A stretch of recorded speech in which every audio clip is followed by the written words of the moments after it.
How about WFLA brings me on the slowest sports day week in the year. NHL's done, NBA's done. Unless you like Club World Cup, there's nothing to talk about. Everybody's on vacation. Even my co-host is on vacation. Where you at, JB? Red, I need a margarita. Red, I need a margarita stat if I'm going to be wearing this ridiculous Mr. hat Big on this Man show. over here. From the Stream Center, this is the Rondé Barber Show, sponsored by Advent Health and Renewal by Anderson. Here's your host, JB Buno, and Hall of Famer Rondé Barber. Thank goodness you have nothing else to do but to sit around for an hour with me because, I mean, I'd rather be on vacation too, but... I wasn't kidding about the margarita. Can we make that happen on the Rondé Barber Show? I'm genuinely curious if we can spice this show up a little bit. We can. Why not? It's my show. Let's order some margaritas. Is there a place right down the street from WFLA Studios? There is. It is Tampa Bay. It's Tampa Bay. I think that we could find a margarita for the Rondé Barber Show. Welcome into the Stream Center, folks, with Hall of Famer Rondé Barber. I'm JB Buno, and Ronda, yeah, it's dead. It's dead. Dead. NHL's done, right? Florida Panthers, congrats. Oklahoma City Thunder, congrats. Yeah. Club World Cup. I'm serious. I've been watching it. It's like the only thing to do right now, unless you like watching early season baseball, which, I don't do that. Yeah, and I do. And even that's kind of dead right now. Just wake me up in October when the playoffs start if you're a baseball fan. But yeah, look, when it comes to this section of the NFL calendar, yeah, look, we were making calls for this show. A lot of folks with the Bucs and really across the NFL on vacation. I got a lot of friends in One Buck Place, and none of them called me back. If that tells you anything. Yeah. Once minicamp ended, which it did a week and a half ago. Yeah, it's everybody leaves until training camp starts. So we're left to talk about other things, and I'm just going to warn everybody. This is going to be a quarterback-centric show because there was a lot going on in quarterbacks this offseason, and we haven't really talked about it. We've had 3 shows, right, JB? We've talked about pre-draft, we talked about post-draft, and then we talked about Ring of Honor when Simeon Rice was announced. So let's talk about some big stories. So. We're going to talk about quarterbacks. We're going to talk about the NFC South a little bit later on this edition of the Rondé Barber Show, but we can't let you get away from the beginning of the show without talking about what you're hearing from One Buck Place, Rondé. Yeah. Because look, it's always going to be standard operating procedure from a PR standpoint. Everything's great, everyone's in shape, everyone's looking like they're in the best shape of their life. But you, with your insider intel, you hear a little bit more than the average person at One Buck Place. So what are you hearing? Yeah, I not only do I hear intel, I actually watch the film and go watch practice and see how these guys are doing. So I'll give you 3 of them. So first one, the secondary is going to be improved. Obviously it can't help but be improved when we drafted 2 corners in the middle rounds of this year's draft to try to improve on our depth at that position. So if you're asking me what I know, also what I'm hearing, there's an upgraded corner, right? They've moved Tyke Smith, who was a starting nickelback last year, to safety. Now, that comes with a couple of caveats because I don't think he had a great mini camp, but he's got a little bit of a learning curve going on right now because he's also the backup nickelback still. So, he's going to have some mistakes, but the guy is a really dynamic player. I like him. Obviously, Christian Izien, who we haven't talked about. If you're a Bucs fan, you know who that is. He's out still with his injury, and he'll be in that mix as well. Number 2, and I think this is probably the biggest intel from One Buck Place. Hassan Reddick, who didn't show up for most of the offseason, was there for minicamp. And holy cow, man, the dude is quick. He's decisive. He's got a Rolodex of pass rush moves. And I know everybody talks about veterans, helping these young guys. I saw like a couple of guys on the interior pass rushing group with the Bucs who were bringing out moves that I know I have never seen them do before. So Hassan Reddick's going to help this defensive line. Obviously, we've talked about this already because we talked about the rookies. I'm really optimistic about David Walker. I actually did a Bucs 50th anniversary thing with a bunch of the rookies, and he was one of them. Really interesting dude, man. I mean, his FCS resume is ridiculous. So I'm pretty excited, and that brings you to my last observation. This rookie class is really good. Really good, JB. Mecca, I mean, he easily could be a number 2 wide receiver right now. Dude is a vacuum cleaner. Like, Chris Godwin has great hands. I think Emeka's are better. Like anything in his vicinity is a catch. Then in the secondary, BMO, I met with him too. BMO, he wants to be called BMO instead of Benjamin Moore. I think he's the 3rd cornerback right now. He's had a bunch of injuries so far in camp. He hasn't really played. But the other kid, Jacob Parrish, the 4th rounder out of Kansas State, he's running with the number 1s at nickel. I'm very intrigued with his skill set, man. I think he could be the biggest game changer in the secondary for me. And then again, David Walker, the last one of that group. But don't sleep on Elijah Walker too, the SMU guy we drafted in the 5th round. I'm really optimistic, and I think every time this time of year, everybody's optimistic about their rookies. You drafted them for a reason. But with this group, like it's already showed up. The defense looks faster. It's playing with more intention, and I think they're only going to help this unit because let's be honest. This was the reason the Bucs didn't win more games last year and didn't make a run to the playoffs. They couldn't stop anybody when they needed to, and they addressed those issues with some youth in this offseason. I think they're all great moves. So all the alarm bells that went off at Raymond James Stadium, almost literally, when Ibuka was taken in the 1st round and not a defensive player. You're saying, Bucs Nation, chill out. It's going to be okay. Chill out. There was plenty of good defensive players available in the 2nd, 3rd, 4th round. We got them. I mean, got them. I mean, I'm hoping this plays itself out the way I think it will. When a guy like David Walker, who fell way down in the draft, but was the 4-time FCS all conference team. He was the defensive player of the year one year. The guy's numbers were ridiculous, and then you watch him when he gets up to this level, and he's producing just the same. Now we've said this before. He's undersized, and he played at a small school. But I don't think this is going to matter. I think he's going to help this group, and that group can only get better. Because we definitely didn't produce enough pressure last year from the edge. And signing Hassan and drafting David Walker and hopefully getting more out of Yaya Diaby makes that group much more formidable. So, Rondé, look, you know better than most. Mm-hmm. It's going to be all roses out of minicamp. Everyone's going to be positive. Everybody's undefeated right now, bro. Everyone's undefeated. Everything's great. Have you heard of any concerns whatsoever? Even the slightest little thing? Is anything on that radar? You know what? Not right now, and it won't be. You'll start noticing in camp once camp starts. So next month, when we have a lot more to talk about, we'll be able to diagnose potential issues. Is Jamel Dean going to hold off any of this competition? Is Antoine Winfield back to what he was? Because he had a down year last year. There's no question about it. Even when he was healthy, he didn't have the type of impact that he had the year before. Concerns? Yeah. I mean, there's depth concerns at inside linebacker. There's depth concerns at safety. Ty Key's never played safety in the NFL before. He's only 2nd year. But I think he has a skill set that'll help. So that needs to resolve itself once football really starts. And right now it hasn't really started. Underwear practices. That's what Todd Bowles calls them, underwear practices. We are going to find out more from Rondé in the episodes ahead as we learn a little bit more as to how this Bucs roster is taking shape.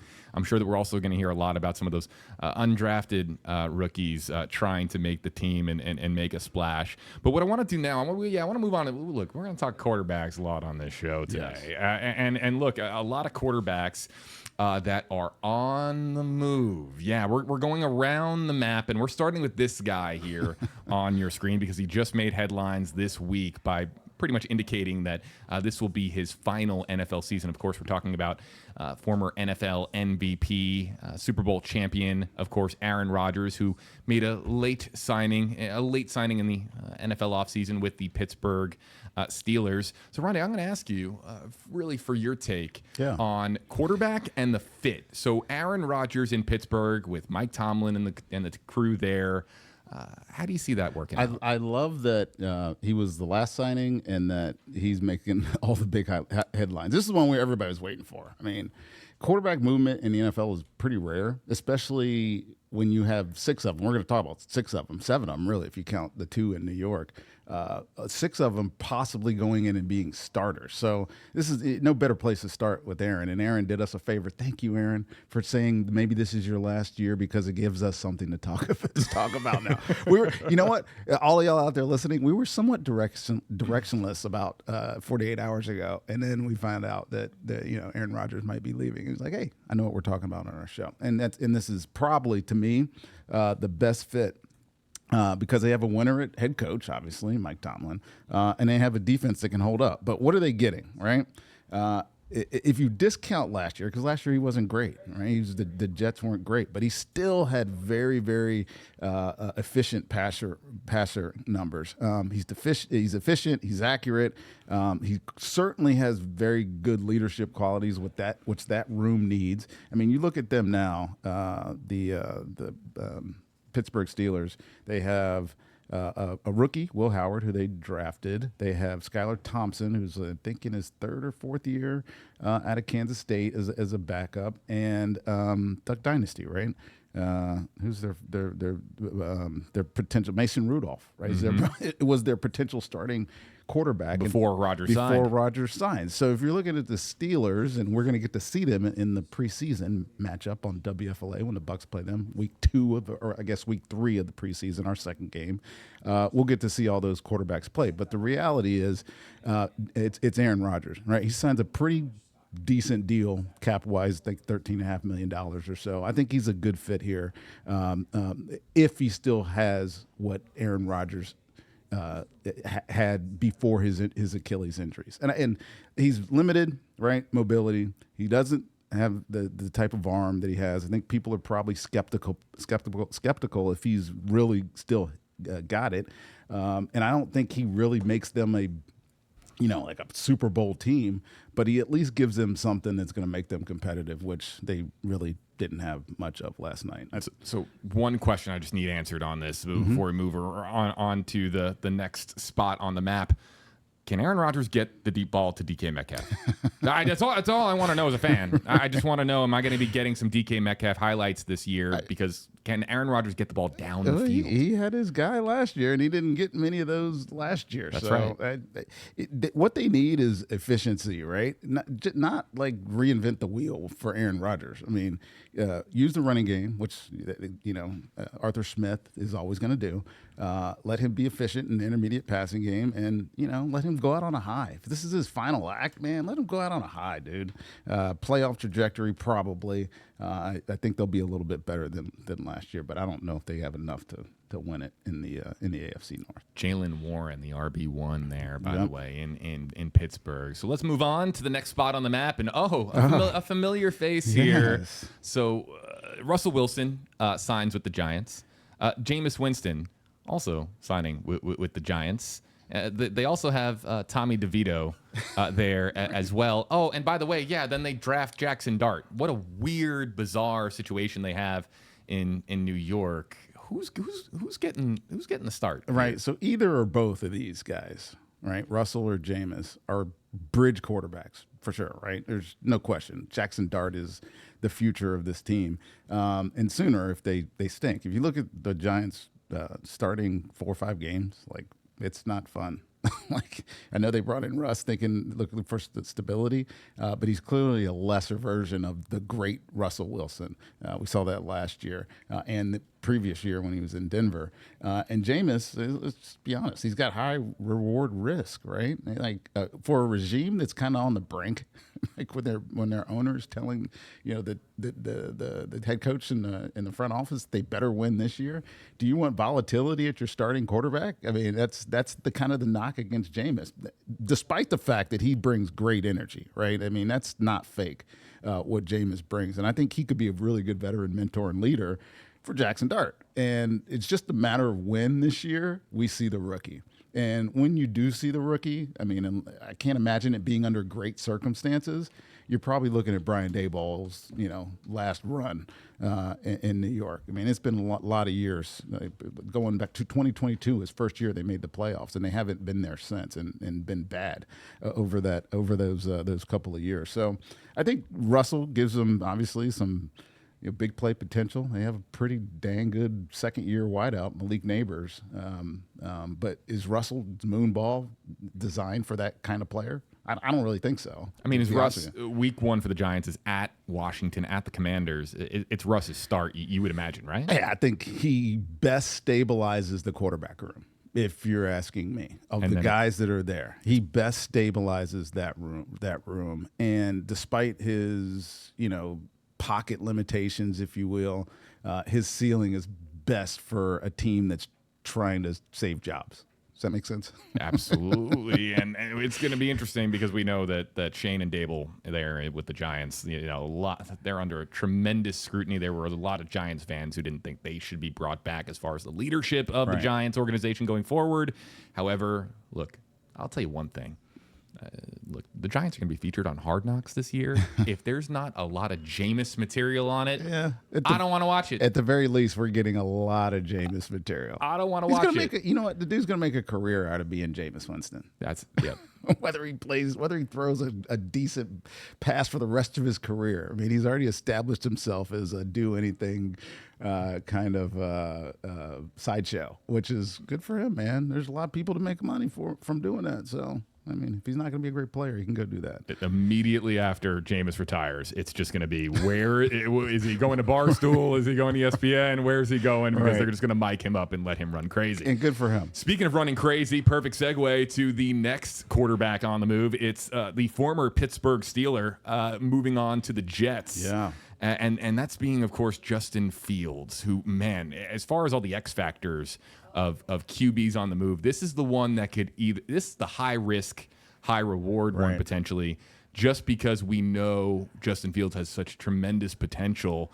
It's how you unlock that potential if you're Aaron Glenn and the new regime there in New York. Right. But he reunites with Garrett Wilson, who he played with at Ohio State, which I love, gives him some familiarity. This is probably the most interesting one to me because they gave him a 2-year commitment, and Aaron Glenn has kind of said, this is his team. There's not a young quarterback that's sitting behind him, thinking about supplanting him at some point. It's Tyrod Taylor, who's probably in the perfect position to mentor this guy. But if you're the Jets, utilize what he showed he could do last year in those first 6 games I think he played for Pittsburgh. Utilize his athleticism, make him a true dual threat quarterback. He had 50 yards per game last year and 5 touchdowns. I mean, that kind of shows that he's not going to be your traditional guy. Now, he's got some pretty decent talent around him. But the Jets, and I think this is an interesting move, the Jets' offensive line has been awful. It's the reason why Aaron Rodgers was not good last year. And so his dynamicism gives them an opportunity to do something else with their offense. Now, his sample size is a little limited, right? You just don't really know what he can be. I mean, we saw what he was when he was good in Chicago and saw what he was when he was good in Pittsburgh, but that's been so few for the past year and a half. We don't know what we're really getting out of this. I think he represents a high upside for this franchise and can really turn the corner because I think he's a good player. I think he's got a strong arm. He doesn't throw the deep ball well, but he can figure that out over time. His athleticism and his chemistry with his former teammate, I think, gives them a little bit of an advantage. So I'm kind of excited about that one. Moving on, the former New York Giant Daniel Jones relocating to Indianapolis is going to play for the Colts. Danny Jones, man. So he joins a competition with Anthony Richardson, who, I mean, I don't think he can do it. Look, stay healthy. Right. He can't stay healthy, too. But Daniel Jones, after leading the Giants to the playoffs in 2022, had an ACL, right, in 23. So he came back from the ACL, played miserable last year. He gets cut. But I remember that 22 season when he looked like he was having a renaissance, right? Like, who's this Dan Jones guy? He can actually, Danny Dimes. He can actually play football. Yeah. He has 69 starts. He brings more experience than Anthony Richardson has. He also has a little bit of a dual threat. People don't remember this, but his mobility compares to what Anthony Richardson does already. So I think it's going to be on their in the offensive coordinator's interest to make him a dual kind of guy too. Make him dynamic. Get him out of the pocket. Find a way to make him his best self without trying to make him like the pocket quarterback that that this offense has been trying to make Anthony Richardson and not. Now, Steichen, he's pretty good at adjusting quarterbacks. I expect RPOs, I expect design runs, I expect all that because that's what their offense already does, and I think Daniel can do that.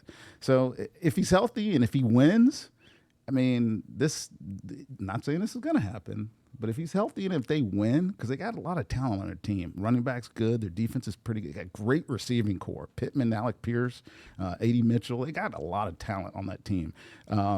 If he starts and they play well, comeback player of the year. Just saying that right now. Moving on to Seattle, as you used the word renaissance earlier. I mean, Sam Darnold really had that last year. Yeah, absolutely, with of course the Vikings, and now moves on to Seattle on a big money deal. Yep. Where do you see that going? So he stunk in the run-in the playoffs.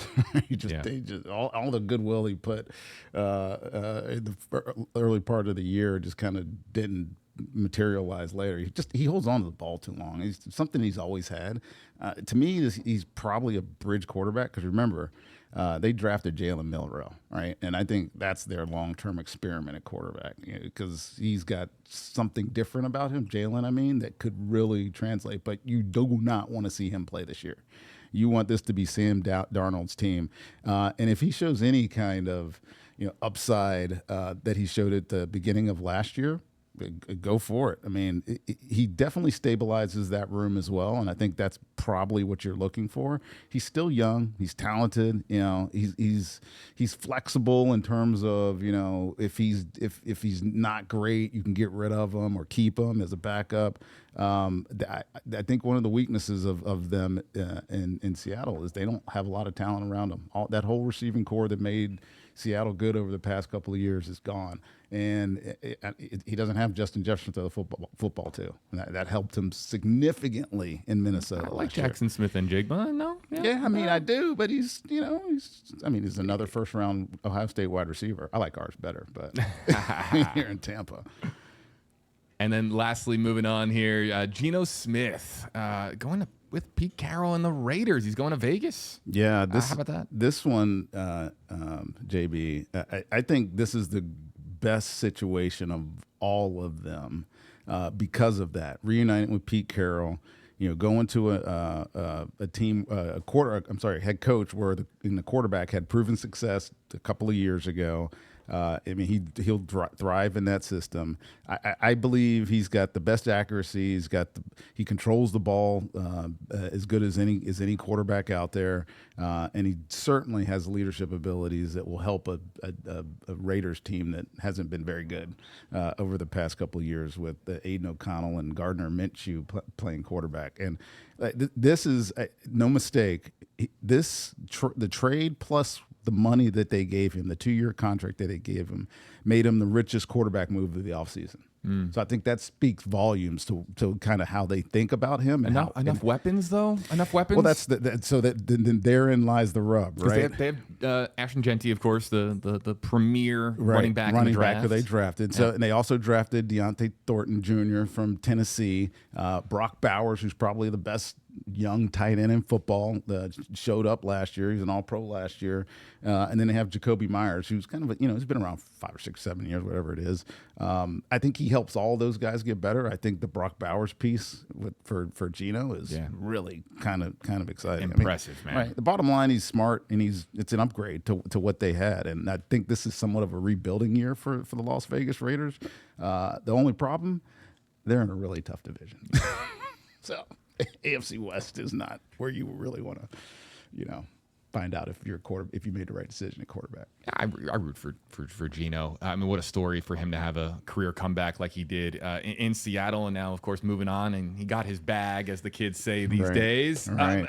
How can we talk about quarterbacks on this show and not talk about our quarterback? I really want to. Of course, I want to ask you about Baker, and Baker. Let's just call it what it is beloved here in Tampa. He should be. I mean, the grit, of course, that he has shown.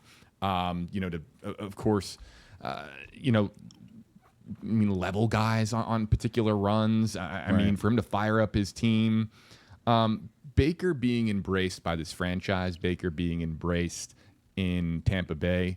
That is not an easy task given who he followed. And of course, following Brady and what Brady meant to Tampa Bay in the final seasons of his career, for Baker to come in and find his own way of leading this team has been really special, to watch unfold. So you get to see it on a little bit of a different level at One Buck Place.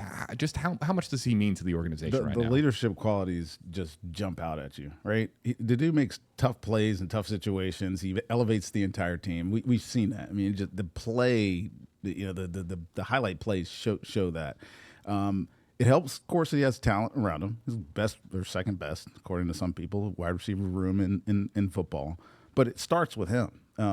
Baker's a top 10 quarterback for me, man. I don't see how anybody can say otherwise. He's got pocket toughness. He's gritty. He sits in there and takes hits.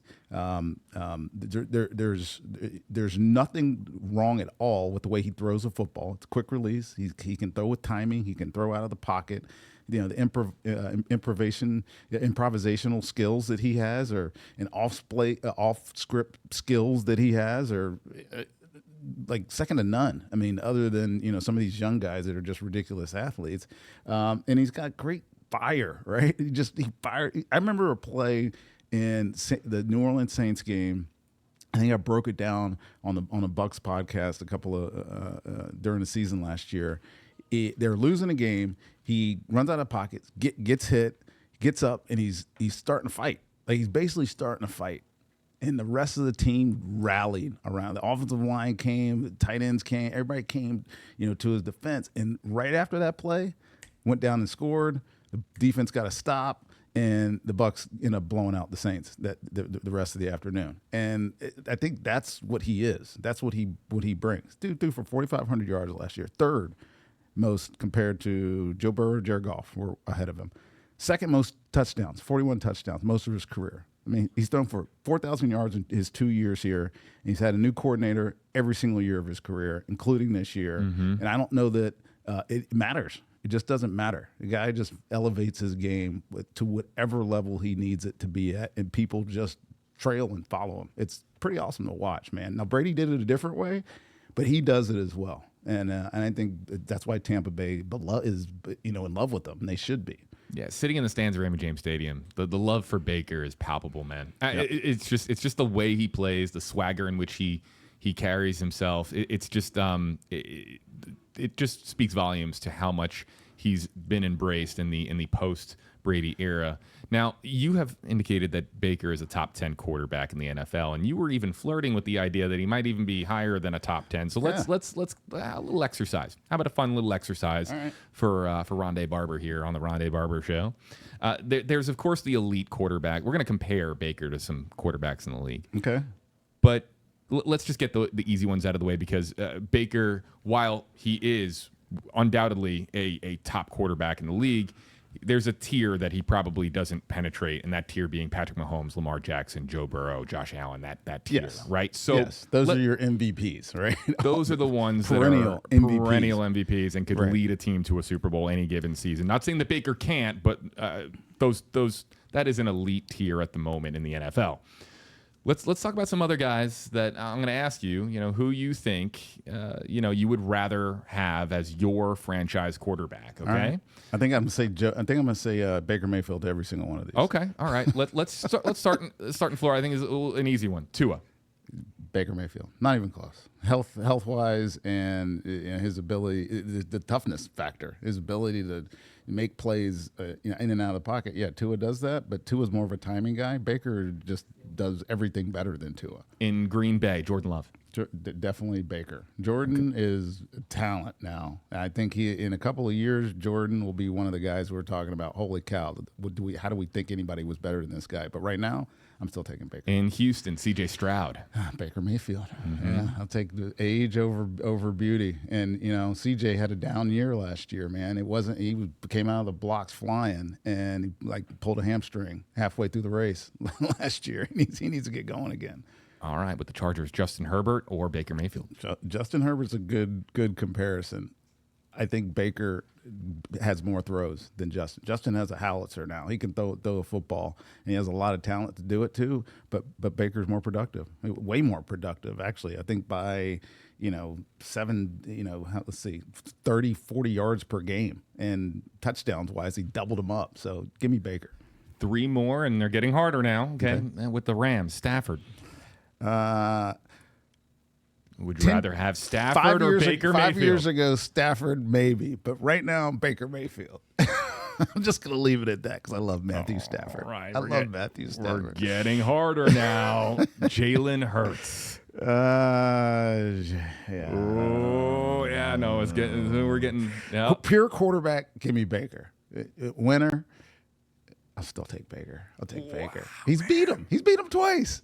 It's true. He's beat him twice. I'll take Baker. And we're not doing this based on franchise building. We're doing this based on for the 2025-2026 season. He's beat him NFL twice. season. All right, every one of those guys you just said that you've said so far, if we played them this year with those quarterbacks, I'm taking Baker to beat them. All right, I'm giving you one more. All right. Jaden Daniels. Oh, okay, that's different. Jaden's pretty electric. Jaden's different, man. And he plays for the team I grew up loving, so I'm kind of partial to Jaden Daniels. I mean, 3,500 yards and 25 touchdowns as a rookie is pretty good, man. Jaden. Real quick before we move on, because we're talking. Jaden. I'll take Jaden. Taking the Jaden. Only one. Jaden Daniels.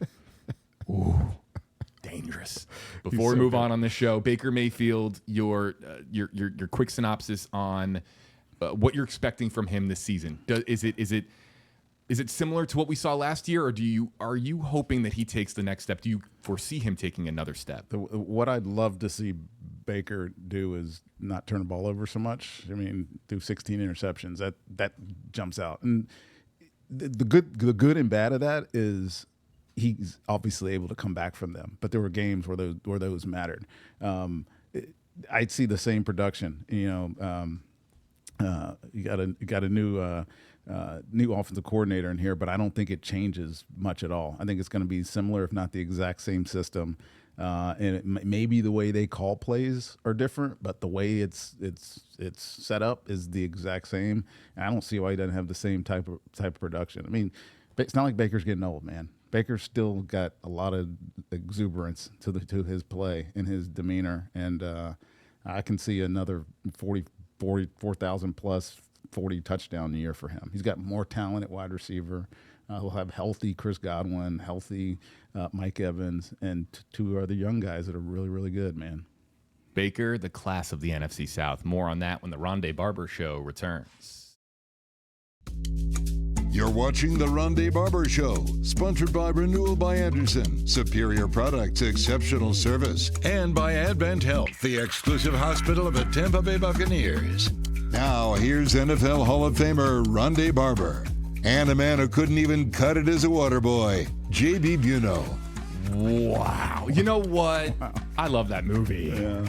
Man, Adam Sandler. Maybe, if they're going to do a Happy Gilmore too, maybe a water boy too. I could dish some water out. Buddy, it's 95 degrees outside. I don't think you'd want to even try to be a water boy. It's hot out there with Rondé Barber. And by the way, folks, if you don't know this already, Rondé Barber has a little bit of a new title. As if Hall of Famer wasn't enough, Super Bowl champion wasn't enough. He has a brand new title from a University of Florida Southern. Yeah, if you haven't heard, Florida Southern giving Rondé a. Let me go get this. So I can bring it myself. in. Yes, Dr. Rondé Barber, and we have a coat for Rondé here because yes. He received an honorary doctorate, and now, to honor you, Mr. Honorary Doctorate, we now have the coat, and it actually does say right there on the coat, Dr. Rondé Barber. Here, everybody's, You guys are foolish. But I'm going to roll with it. Why not? Oh, man, look at that. A costume change on the Rondé Barber Show. So I can diagnose these South issues. Guess what? Yes, just like Rondé said, we have a brand new segment on the program, Dr. Rondé's Remedies. That's right. We are going to help the NFC South get back in shape. Rondé, here's the problem. The NFC South has routinely become the worst division in football, it seems like, every season, right? Very and the true. Bucs always have this tagline associated with them. They are NFC South champions, and repeatedly NFC South champions, but it's always like, oh, they won the NFC South. Big deal. So here's what we're going to do. This is a little bit of a backwards exercise. Okay. But we're going to ask Dr. Rondé for his remedies for each NFC South team. We want the Bucs to finish atop the NFC South, but we don't want all the other teams to be bottom feeders that badly, because then it's we have to deal with, yes, the NFC South champion Tampa Bay Buccaneers. All they had to do was beat up on the Panthers, Falcons, and Saints. No, so we're going to help each and every one, and we are going to start here with a team that needs a whole lot of help. This patient, starting with patient A. Patient A. The New Orleans Saints, I think they need a little bit of help, Dr. Rondé. Yeah, they get a unexpected or expected, depending on who you talk to. Derek Carr retirement at quarterback. So good luck, Kellen Moore, your new head coach, and you have a bunch of unproven talent whom all have. Sorry, I'm a doctor. I should be able to speak correctly. Okay. Whom have developmental needs. Right? There's zero veteran floor setter in this quarterback room. It's three guys drafted in 3 straight years. The first being Jake Henner, drafted in 4th round in 23. Spencer Rattler, who was drafted in the 5th round last year, who was 0-6 as a starter, by the way. And then Tyler Shook, who they drafted in the 2nd round this year. Look, they're all unproven. They're all have some strengths to them, right? Henner's really good at anticipatory thrower. He can really get the ball out of his hands. He got pulled in his only game starting last year. Spencer Rattler, live arm, right? He's pretty exciting at times. He can throw some really impressive passes. However, he's off script all the time, and he has no pocket presence. Tyler Shook, he played 7 years in college. He's big and mobile, and he can extend plays. He's actually probably the guy that you're wanting to look to win this job out of training camp, because you are in year 1 of a obvious rebuild. Like, they got old on defense, they got old on offense, and they don't have a lot of talent, and a quarterback room that is cheap, raw, but certainly hungry. There's going to be some good competition, I think, coming out of New Orleans. So I think the diagnosis here: compete without pressure. One of those dudes is going to win. Develop one or all 3 of them, doesn't matter. And then just prepare to strike in 26. That's how this team gets ready. If they win some games along the way, good for them. Well, we want these teams to finish 2nd, 3rd, and 4th to the Bucs, but not, be completely terrible to the point where it's right.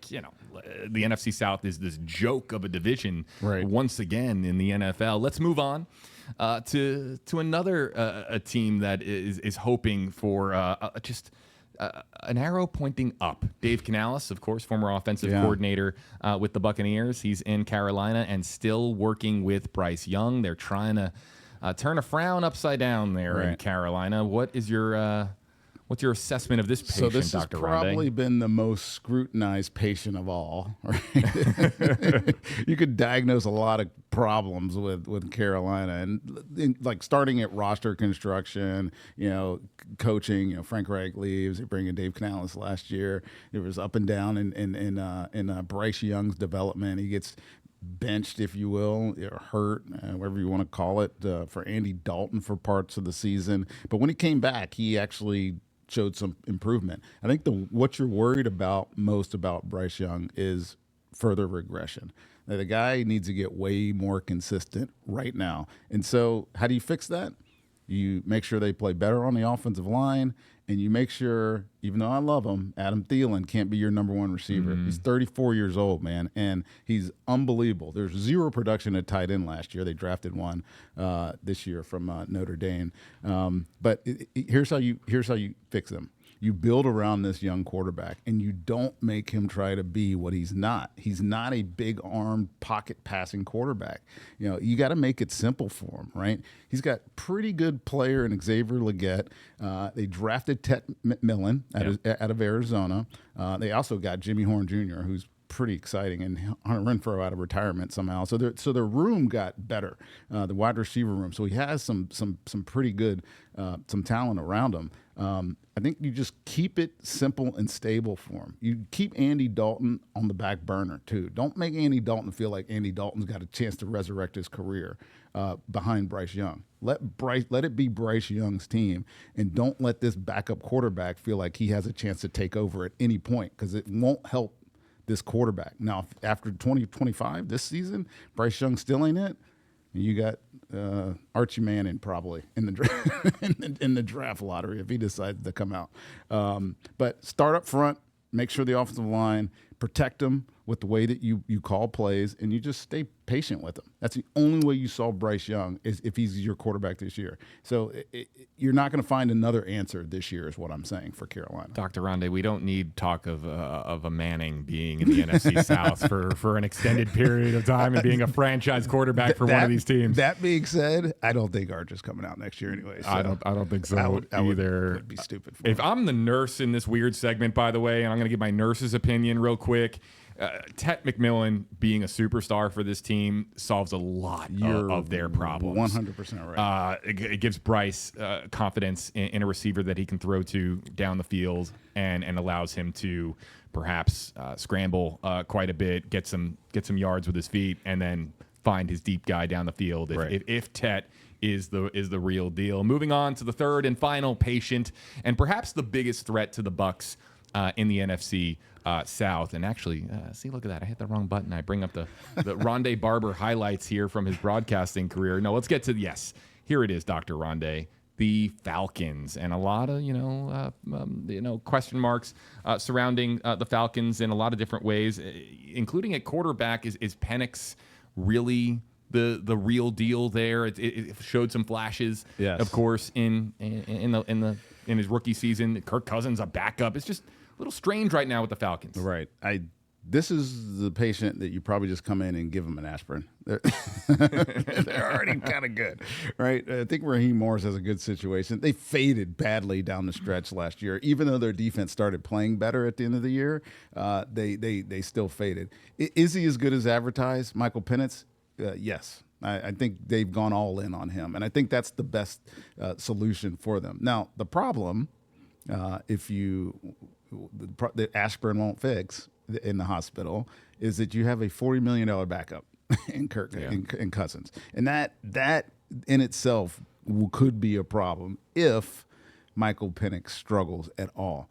But what does he have? He certainly is a little raw, but he has elite deep ball skills, man. The guy is special, and he's got a really live arm, and he has the ability to push the ball down the field. He showed flashes of it last year. Seems like he's under control with his injuries, which obviously he had in college. I think one of the big things is that this team is ready to win. Look at the talent on offense. They got Bijan, they got London, they got Pitts. The defense is solid enough. If Michael Penix is not getting it done, this somewhat veteran team now that feels like they're ready to challenge the Bucs in the NFC South is going to say, can we get Kirk Cousins back? And if that ever starts happening with this Falcons team, they're gonna have to go into triage, and we hope that doesn't happen. But this offense, I think this offseason started to tailor itself more to what this quarterback offered, and I think they'll simplify it. They'll keep some of the pressure off of him by giving him the easy throws and then letting play action pass open up those deep balls to those enormous receivers that he has. But I think that the remedy is just keep Cousins where he is. Let him know that he's a backup. Let Michael Penix develop in his second year and be the guy that they drafted number 8 last year and show that he can do that. Is it high risk? Yeah, but if you love the guy, you let him play. So I think this one is probably not as diagnosable problem as the other two.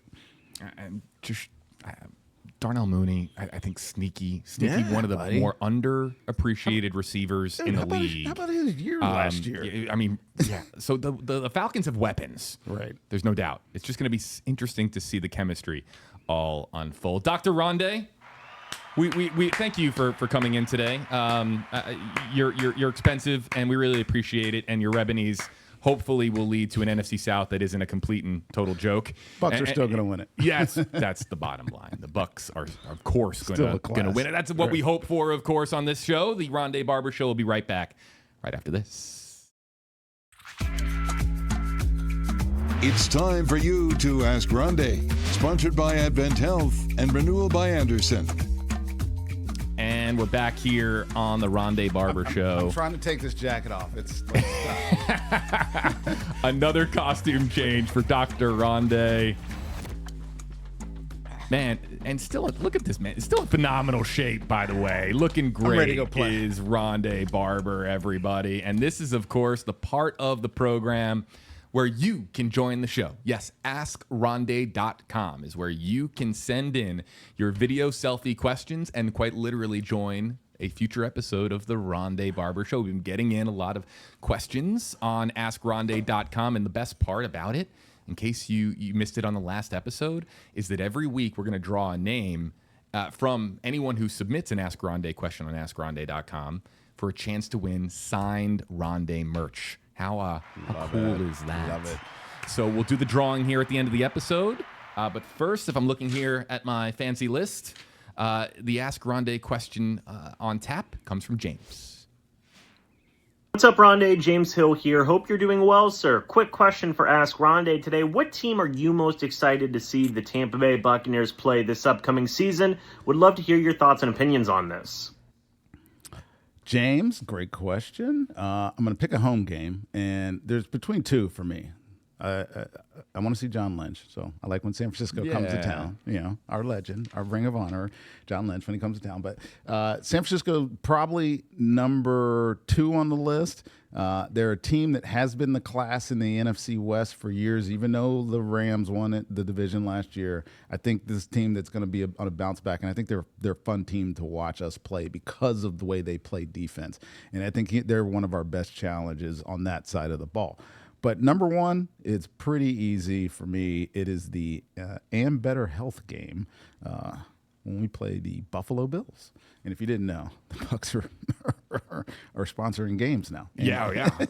And charging tickets for watching practice. Right. So you got to make money. Got to make money. All right. Well, that's the preseason game. So we play this team twice, and it's part of the reason why I want to see them. This doesn't usually happen, but we played the Buffalo Bills in the preseason, which will give us a preview of what we're going to see in November 16th when we go to Buffalo. So that's the game that I'm most excited. You're going up against the league MVP.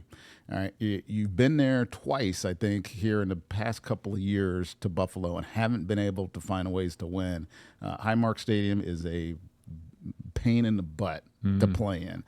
Great fans, challenging weather, if you will, and really good football team that has generally been the class of the AFC for the past 4 or 5 years. So that's the game I'm most looking forward to. It's at that time in the year when you should be rounding into what will be playoff shape. You know, you want that last quarter of the season. You want to be playing your best ball, and we'll see if the Bucs are playing their best ball November 16th when they go up to Buffalo. Baker versus Josh Allen. It's must see. Yeah, it's gonna be an awesome affair up there in Buffalo, New York. Date of that matchup, November 16th. It's a Sunday 1:00 game, and of course they do play in the preseason on WFLA News Channel 8. Yes. That is a game at Raymond James Stadium, August 23rd, 7:30 kickoff time. Let's get to the next Ask Rondé question. And this Ask Rondé question I love because last week we had a drawing for Jerry, and Jerry came by. He was the winner of last week's Ask Rondé drawing, and he came by to the station and got his Ask Rondé signed hat, and it was Rondé Barber signed hat, and he was so elated. And he was the drawing winner last week, and this was his question. Here it is. Rondé, I'm Jerry, and my question relates to the defense. We had a lot of injuries in the defensive backfield last year. What do you see happening in the upcoming season? Great question, Jerry. And to answer that, they won't be nearly as impactful as a year ago. You wonder why we went out and drafted 2 corners in the second and third round. It's because of the injuries, obviously, to big players, guys you count on, or kill you. and especially in the secondary. That's why I always say you can never have enough corners or safeties. It's great to have great frontline players, and Antoine, Zion McCollum, I think his budding career is starting to take off a little bit, and he obviously needs to be more productive. Jamel Dean. When one of those guys goes down, you saw the drop off in the way that the defense played, and so that had to be remedied, and they went out and found some really good players, I think, in this year's draft, and transitioning some of the other players like Tyke Smith, who we talked about at the top of the show, to safety to add better depth there. Christian Izzy can do both of those things. He can play nickel, corner, and safety, which he showed last year. So I'm excited most about that we have some quality depth. I came out of last preseason doing Bucs preseason on WFLA. And I said, the one thing that's going to hurt this team is if anybody gets hurt. Anybody got hurt, we were going to have some problems. And that's exactly what happened. So the Bucs defense, powered, of course, by some second, third, fourth, fifth round rookies. And, of course, look, Hassan Reddick, big X factor. Yeah. I think it's fair to say, hopefully this is some fair criticism, is that we hear from Bucs fans all the time that the expectation is that a Todd Bowles defense should be dynamic, unpredictable, and just be wreaking havoc on opponent quarterbacks. So is this the year that Todd Bowles has more of the chess pieces at his disposal to put together a typical Todd Bowles defense? Yeah, so that moniker, if you will, came on Todd when he was in Arizona. I remember this because he didn't have a lot of talent. He didn't have a lot of great players on that Arizona team. He had a couple, and he could do some really cool things with them. He had Patrick Peterson, right? He had some Calais Campbell was on those defense. But, like, in general, they didn't have a ton of pieces. So the dynamic version of Todd Bowles' defense, I don't think when you have a bunch of great players is the best version of his defense. I think you put great players, and they have a lot. Vita Vea, Kalijah Cansey, Hassan Reddick, Yaya Diaby, all on the front five. You got potential Hall of Famer Levante David in the middle. You have Antoine Winfield, who was at one point the highest paid DB in football. You have Zion McCollum and Jamel Dean, two really big dynamic corners. You don't need to be crazy. You need to be simple and let those guys go make plays. That's how you become dynamic. I mean, that's what good defenses do. They don't do a lot. They don't try to confuse you all the time. They line up and say, beat me. And I think at times last year that trying to do too much on defense got them in trouble, especially with some players that were young and didn't have a lot of experience. So I think what they did this offseason, going and getting Hassan Reddick, drafting Benjamin Morrison and Jacob Parrish, is in an effort to not have to use 1,000 different pieces to put out a good defense. Let the good players line up and just go play. Like Hassan Reddick will be on the left side every single snap on defense. Yaya Diaby's had to adjust to learn to play on the right side every single snap on defense. That's how this defense is going to look this year. And hopefully guys like Savasier Dennis, who are stepping up, and Tyke transition into really good players in their roles this year. Let's give it up for Jerry for an awesome question. Sending that in, of course, to AskRondé.com. You can send in your video question to AskRondé.com, and that brings us to the portion of the show with, we have a new winner that's going to be drawn out of the Ask Rondé, what do you call that thing? I don't know, the spinning Rondé thing. Spinning Rondé, yeah, that's what we're going to call it, the spinning Rondé thing. It's got a big Advent Health and Renewal by Anderson logo on it. So a blue one first for the prize. What we're giving away on this episode. Again, if JB Buno's name comes out of here, they're all JB. I'm just not going to even read it. All right. The 50th season hat. Wow. Okay, that's cool. That's 50th really season. cool. Shout out for the Bucs for their 50th season. Lot more to come on that, by the way. Winner is Jonathan McKay. Jonathan McKay. You've won a signed 50th anniversary Tampa Bay Buccaneers hat, thanks to Ask Rondé and AskRondé.com. To make your way into the weird, clear, spinny thingy. We need a better name. We need a better name. We're going to work on the name. What are we going to name?